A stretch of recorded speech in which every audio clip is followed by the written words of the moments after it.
Hello friends, welcome back to my channel Priya রান্না বান্না। আশা করি আপনারা সবাই ভালো আছেন। তো আজকে আমি আপনাদের সাথে ডিম ভর্তার রেসিপি শেয়ার করব। আশা করি আপনাদের ভালো লাগবে। প্লিজ পুরো ভিডিওটি দেখবেন। তো আমার চ্যানেলে নিত্য নতুন রেসিপি পেতে হলে চ্যানেলটি সাবস্ক্রাইব করবেন এবং পাশে থাকা বেল আইকনটি প্রেস করবেন, তাহলে আমার রান্নার আপডেট সবার আগে আপনাদের কাছে পৌঁছে যাবে। এই ডিম ভর্তার রেসিপি খুবই অসাধারণ একটি রেসিপি, আর গরম গরম ভাত কিংবা রুটির সাথে খেতে খুবই ভালো লাগে। এই ডিম ভর্তা বানাতে খুব বেশি সময়ের প্রয়োজন হয় না, খুবই অল্প সময়ে ঝটপট বানিয়ে নেওয়া যায়। তো এই ডিম ভর্তা বানাতে আমি কি কি নিয়েছি তা দেখে নিই। এখানে আমি একটা আলু নিয়েছি সিদ্ধ করে, আর 3টা সিদ্ধ ডিম নিয়েছি। এখানে লাগছে কাঁচামরিচ বাটা, আদা রসুন বাটা, পেঁয়াজ হালকা ভেজে বেটে নিয়েছি, আর একটা টমেটো কুচি, আর নিয়েছি ধনেপাতা কুচি। আর এই ছোট্ট বাটিতে নিয়েছি কিছু শুকনো উপকরণ, ধনিয়ার গুঁড়া, জিরার গুঁড়া, হলুদের গুঁড়া, শুকনো মরিচের গুঁড়া, আর নিয়েছি গরম মশলার গুঁড়া 1/2 চামচ পরিমাণে। তো বন্ধুরা, আমি এখানে আলুটা আর ডিমগুলো গ্রেট করে নিয়েছি। তো আপনারা চাইলে ম্যাশার দিয়ে ম্যাশ করে নিতে পারেন কিংবা হাত দিয়েও ভেঙে নিতে পারেন। তো চলুন এখন মূল রান্নায় চলে যাই। এদিকে আমি চুলায় কড়াই বসিয়ে নিয়েছি। তো কড়াই গরম করে এর মধ্যে দিয়ে দেবো সরিষার তেল। যে কোনো ভর্তা আইটেম বানাতে গেলে সরিষার তেলে রান্না করলে খেতে খুবই ভালো লাগে। তো তেল ভালো করে গরম করে এর মধ্যে দিয়ে দেবো সামান্য পরিমাণে লবণ। তাহলে পেঁয়াজ বাটা ছাড়ার পরে তেল ছিটকে এসে গায়ে পড়ার সম্ভাবনা থাকবে না। তো তেল একটু নেড়ে চেড়ে এখন এর মধ্যে দিয়ে দেবো পেঁয়াজ বাটা। তো আপনারা এখানে পেঁয়াজ বাটার পরিবর্তে পেঁয়াজ কুচিও ব্যবহার করতে পারেন। তো পেঁয়াজটা আমি হালকা ভেজে বেটে নিয়েছিলাম। তো একটু নেড়ে চেড়ে দেবো, দিয়ে এর মধ্যে দিয়ে দেবো আদা রসুন বাটা সামান্য পরিমাণে, বেশি দেব না, আর দিয়ে দিচ্ছি কাঁচামরিচ বাটা। তো সবকিছু ভালো করে ভেজে নেব যতক্ষণ না পর্যন্ত আদা রসুনের কাঁচা গন্ধ চলে যায় সেই পর্যন্ত, কেননা ভালোভাবে ভাজা না হলে কাঁচা থেকে যাবে আর খেতে ভালো লাগবে না।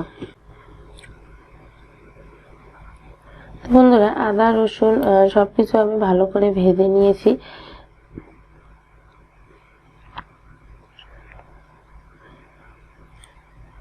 এখন দিয়ে দেবো সামান্য পরিমাণে জল, দিয়ে এর মধ্যে শুকনো উপকরণগুলো দিয়ে দেব।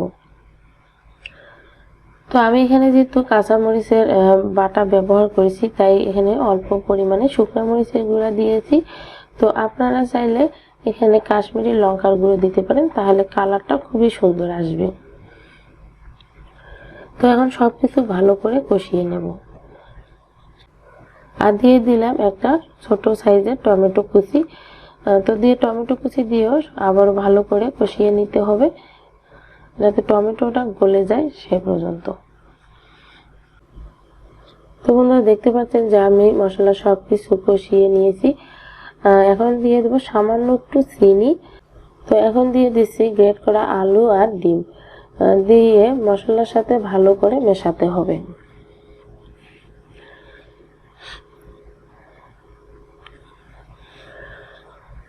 বেশিক্ষণ নাড়াচাড়া করবো না, 2 থেকে 3 মিনিটের মতো এই মশলার সাথে বেশ কিছুক্ষণ ভাজা ভাজা করে নেব। তো এখন দিয়ে দেবো স্বাদ অনুযায়ী লবণ। তো বন্ধুরা, তেলে যেহেতু লবণ দিয়েছিলাম, আর এখন অল্প পরিমাণে লবণ দিয়ে দেব। তো লবণ দিয়ে একটু নেড়ে চেড়ে 2 থেকে 3 মিনিট আমি ভালো মতো এখানে ভাজা ভাজা করে নেব। তো বন্ধুরা, 2 থেকে 3 মিনিট আমি খুব সুন্দরভাবে ভাজা ভাজা করে নিয়েছি।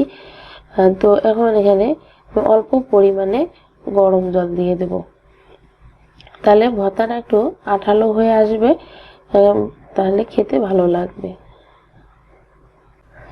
তো বন্ধুরা, দেখতে পাচ্ছেন জল কিন্তু এখানে শুকিয়ে গেছে। আর বেশিক্ষণ রান্না করব না, আবারও 2 থেকে 3 মিনিট আমি কষিয়ে নেব। এর মধ্যে এখানে আরো কিছু উপকরণ দিয়ে দেব। তো এখন দিয়ে দিচ্ছি গরম মশলার গুঁড়া, আর দিয়ে দেব ধনেপাতা কুচি। তো ধনেপাতা কুচি দিয়ে একটু নেড়ে চেড়ে আর 1 মিনিটের মতো রান্না করে তারপরে নামিয়ে নেব। তো বন্ধুরা, আমি 1 মিনিট পরে নামানোর আগে একটু কাঁচা সরিষার তেল এখানে দিয়ে দেব। তো দিয়ে দিলাম 1 টেবিল চামচ পরিমাণে কাঁচা সরিষার তেল, দিয়ে একটু নেড়ে চেড়ে নামিয়ে পরিবেশন করব।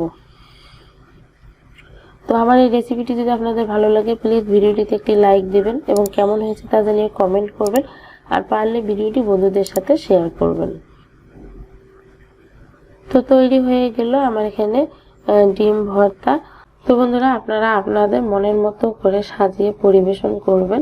তো আমি ঠিক এভাবে সাজিয়ে নিলাম। তো আজকে আর বেশি কথা নয়, আবারও দেখা হবে নতুন কোনো রেসিপি নিয়ে।